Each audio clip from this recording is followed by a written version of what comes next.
And anyone else that we should know about? Kai is the other one that, again, for the weekend is a possibility. So looking forward to have him in the squad. Yeah, okay. And how much was Wigan, the performance result, just what you kind of needed right now in terms of physically giving some guys some game time, others rest, and then also mentally just to kind of reset what's coming over the next few weeks?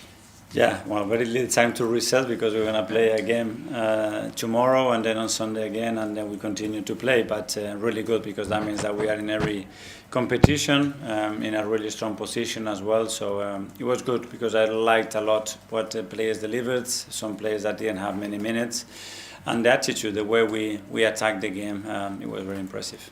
And you can almost feel the kind of joy that maybe sometimes when you're week in, week out, you know, playing under pressure, you just got that sense that there was what you wanted really, which was like to enjoy it, to relish it, and just a reminder of why you're kind of doing it rather than the pressure and the stress of, you know, week in, week out, the tightness of the Premier League. Because the position that we are in is a privilege, and we take it because we have earned it, and for so long, for 7.5 months is a long time to every single day do the right things and perform at the level that we are performing to where we are. So we need to embrace that.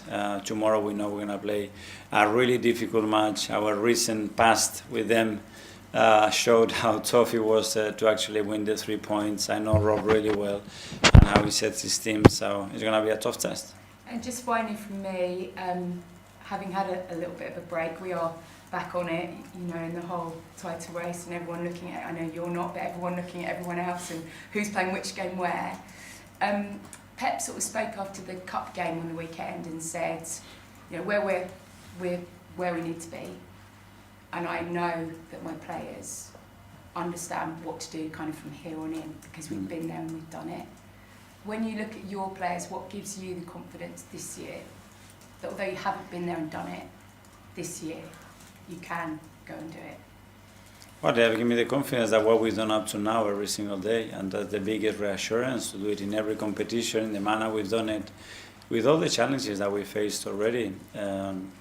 Gives me confidence because it's the way we prepare. I don't get the confidence for the things that I imagine. It's for the things that I see every day and the preparation and how much the player want it. And we are where we want to be, that's for sure. Do you think we look too much into it in terms of because they've been there and done it? How much does that really matter in players' minds?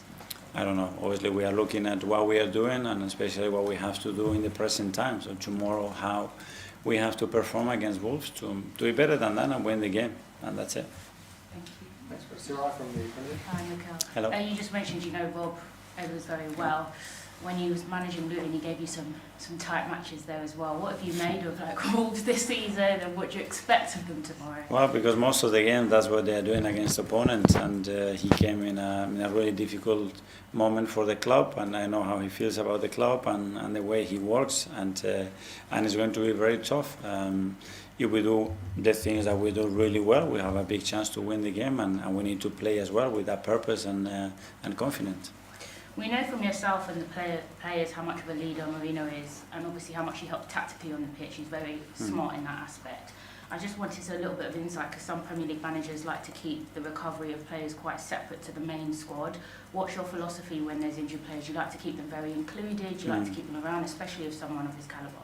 Yeah, well, it's a time for everything because it's what we want as a team and what the players and their families as well need at some point. So it's a long-term injury, so it's this with us now and very involved with us in every meeting at the moment. Then he's going to have a period as well because the injury requires, and I think the body demands and the mind demands as well, some time in a different part of the world next to his family, and then he will be back with us for the end of the season. And lastly, we've seen you play with like a secure double pivot of Zubimendi and Declan Rice in front of the centre-backs, which has allowed some of your full-backs to come up in the half space and be in that area whilst your attackers are sort of staying wide. What do you want your full-backs to be doing when they're given the chances further up the pitch?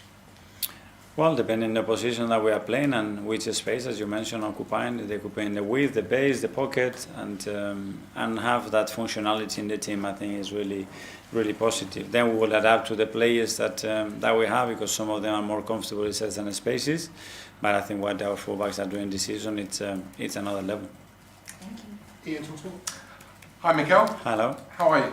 very good, thank you. Excellent. You will be well aware that of course we are going into the Chinese Year of the Horse. Mm-hmm.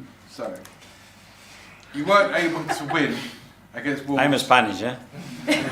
Yeah, you're Spanish, but it's Chinese Year of the Horse is like all around the world. Anyway, you weren't able to win at a canter against Wolves at the Emirates, so are you a bit more wary going to Molyneux tomorrow? Well, I think the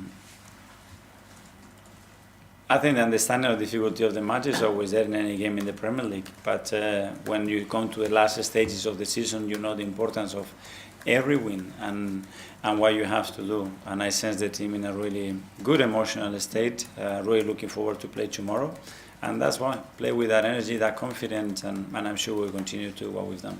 And is it good after Sunday's win over Wigan in the FA Cup to be getting back in the saddle in terms of the Premier League? It's great to be in every competition. It's great to change the mood from competition to competition and adapt to that in the manner that we are doing. So, yeah, every competition is very welcome. And of course, finally, with every win that you manage to achieve, and hopefully you'll win for your sake tomorrow at Wolves, Thank you. finishing line comes into sight. But can we expect Arsenal to gallop away with the title if you keep on winning games? Well, that's what we're going to do, and the more wins we win in the next few weeks, the best we're going to be in the position that we want to be. Good luck. Thank you. Alex Gibson. Hi Mikel. Hi. Last season, Mikel Marino had a big impact towards the end of the season playing in an unfamiliar position. Bukayo Saka had an impressive 45 minutes playing as a number 10 against Wigan. When players have these impacts and it's positive, do you feel like it's best just to let them continue and see what happens? Yeah, obviously the circumstances of certain players as well sometimes forces you to do certain things, but Mikel adapted incredibly well to the 9 position because we miss Kai and Gabi at the time, and now we have issues with midfielders and players that are stepping in. Bukayo's case as well, it's obviously a one that we need to consider for the future, but really good, especially the players respond to different tasks or roles in the manner that they are doing.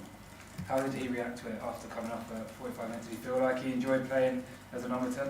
I think he does, and everything that brings a challenge to him and he needs to prove something, I think it ticks something on him, and I think it's something positive.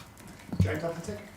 Hi Mikel. Hi. I just want to ask you a bit about the dynamic between Noni and Bukayo, because it's quite an unusual situation where you've got 2 players similar ages competing not just with their club but for an England place as well, and yet it seems they have a really kind of positive, supportive relationship. I just wonder what your experience has been like working with them this year. Well, this morning we had another one. They were in the gym and they were testing, and everybody was trying to compete with each other, and those 2 were hilarious as usual. And it's great to witness because is natural, you know. It's the way they like each other so much. They constantly together, and yeah, there is certain competition within the places, but they take it from an incredible side, and then the team gets benefit for that, and they get benefit for that as well. And that kind of chemistry that exists between them personally, do you think that could have a positive impact on the pitch playing together? Always does. I mean, and anybody has played the sports or worked with people in their teams and their environments that you are willing to see and do things together in the morning is much better with someone that you don't even want to look at his face. So yeah, it's very pleasant. I think they enjoy their company, and I think they make each other better. And obviously Noni and Bukayo know each other really well. When you were thinking about bringing Noni in, is Bukayo one of the people you spoke to about him?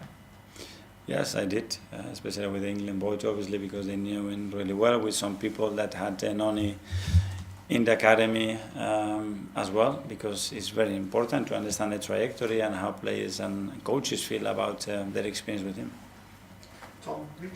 Mikel, I want to ask you about retraining bravery in players after they've suffered injuries, and in particular, when a player has an impact injury, like we've seen it with Kai at United or Martin against West Ham, Calafiori on Italy duty last season, and when a player returns from those types of injuries, is it a challenge for them to then have the bravery to go back in for those impact moments, and how do you train that confidence again? Great question. Really difficult to replicate, or something that you don't want to replicate as well. The